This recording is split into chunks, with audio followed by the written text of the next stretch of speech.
Morre o cardeal Dom Paulo Evaristo Arnes, o bispo dos oprimidos. Arcebispo emérito de São Paulo tinha 95 anos e estava internado com broncopneumonia. Religioso foi um dos pilares da resistência à ditadura militar e da luta pelos direitos humanos. Não é exagero dizer que ele foi um dos heróis da nossa democracia. Delação da Odebrecht faz a primeira vítima no Palácio do Planalto. Assessor especial do presidente Michel Temer, José Yunes, pede demissão. Caminhão cai em cratera aberta pela chuva em rodovia de Minas Gerais e 4 pessoas morrem. Fotógrafo acusa motorista do Uber de racismo em São Paulo. Banco Central dos Estados Unidos sobe a taxa de juros do país pela segunda vez em 8 anos. Uso do vídeo no futebol, estreia com marcação de pênalti, prejudica o Atlético Nacional da Colômbia. E time da Ásia vai à final do Mundial de Clubes da FIFA pela primeira vez. Cantora do Fifth Harmony é presa por porte de maconha ao tentar embarcar para show no Brasil.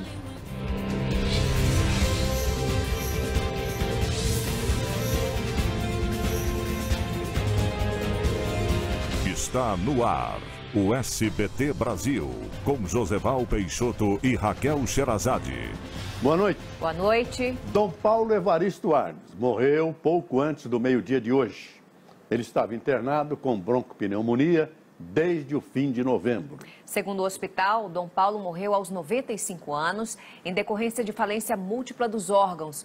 Vamos falar com a repórter Simone Queiroz, que está na Sé, onde acontece o velório.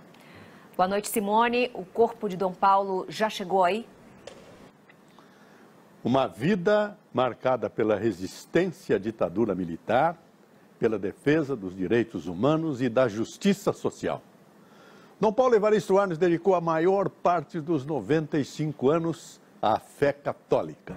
E daqui a pouco você vai ver as reações à morte de Dom Paulo Evaristo Arnes em todo o país.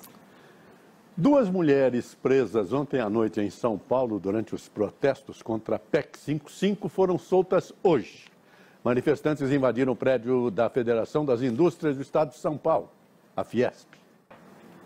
Policiais militares e comerciantes se envolveram numa briga hoje pela manhã num dos maiores centros de comércio popular de São Paulo. Os PMs agrediram lojistas com chutes e cacetetes. A Polícia Militar de São Paulo foi procurada pela nossa produção, mas não quis comentar o assunto. A Associação Brasileira de Empresas Aéreas disse hoje que as passagens de avião vão ficar mais baratas. A medida é para compensar o valor que será cobrado pelas malas despachadas. Uma simples corrida de Uber virou caso de polícia. O passageiro acusa o motorista de racismo porque, sem motivo aparente, ele teria avisado a polícia que transportava uma pessoa suspeita. Em nota, o Uber informou que esse tipo de comportamento não é tolerado pela empresa e que já foram tomadas as providências necessárias com relação ao comportamento desse motorista. O Banco Central dos Estados Unidos elevou a taxa de juros em 0,25%. Esse é o primeiro aumento do ano e apenas o segundo em uma década. A elevação simboliza para os mercados que o Banco Central americano está confiante de que a economia do país melhorou. E a imagem de uma mulher sendo agredida pelas costas no metrô de Berlim, na Alemanha, provocou uma indignação mundial. Rebeldes e o governo sírio trocaram acusações pelo fracasso do cessar-fogo na cidade de Alepo. Apenas 6.000 pessoas conseguiram deixar a região. Voltamos a falar sobre a morte de Dom Paulo Evaristo Arnes. Autoridades religiosas, amigos e parentes falaram sobre a importância do cardeal para o mundo. E voltamos ao vivo, direto da Sé, com a repórter Simone Queiroz. Simone? Obrigada, Simone. E em instantes, citado em delação, o assessor especial do presidente Michel Temer pede demissão. A confusa estreia da central de vídeo no Mundial de Clubes. Árbitro marca pênalti depois de ser avisado por assistente que acompanhava o jogo pela TV.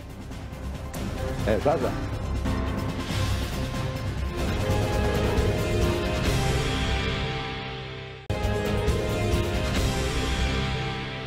Com alterações no projeto original, os deputados concluíram ontem a votação da medida provisória que modifica o ensino médio. Uma comissão da Câmara dos Deputados deve votar ainda hoje se a reforma da Previdência proposta pelo governo não fere a Constituição. A oposição critica a pressa e até mesmo partidos da base do governo pedem mais discussão. Kennedy Alencar está hoje aqui com a gente nos estúdios. Boa noite, Kennedy. O assessor especial do presidente Michel Temer, o José Yunes, pediu demissão hoje. Quais são as razões desse pedido, as razões de bastidores? Veja a seguir a comoção em Chapecó com a chegada dos sobreviventes do acidente aéreo.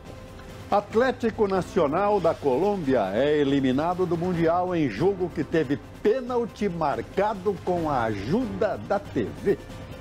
Uma dose de alegria na Santa Casa de São Paulo.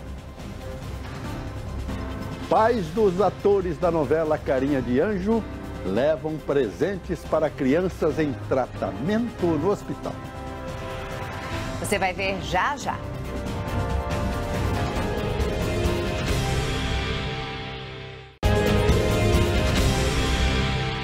A Prefeitura do Rio de Janeiro ainda não definiu a programação do Réveillon de Copacabana, que é um dos mais famosos do mundo. E apesar da crise financeira e da falta de patrocínio, a festa deve acontecer. Com a Venezuela suspensa do Mercosul, a chanceler do país passou por uma saia justa hoje. Ela insistiu em participar de uma reunião do grupo na Argentina, Patrícia Vasconcelos. O zagueiro Neto da Chapecoense deve deixar a Colômbia e voltar ao Brasil amanhã à noite. Já o goleiro Jackson Follman, que está internado em São Paulo, pode ser transferido no fim de semana para Chapecó. Enquanto isso, a cidade tenta esquecer a tristeza e comemora o retorno dos sobreviventes da tragédia. O Atlético Nacional de Medellín, que seria o adversário da Chapecoense na final da Sul-Americana, foi eliminado hoje do Mundial de Clubes. O jogo teve um momento histórico para a arbitragem. E os pais dos atores mirins da novela Carinha de Anjo entraram no clima de Natal. Isso, Joseval. Juntos, eles prepararam e distribuíram presentes para crianças internadas em um hospital de São Paulo. Fique agora com mais um capítulo inédito de Carinha de Anjo. Boa noite. Boa noite, Brasil. Tchau.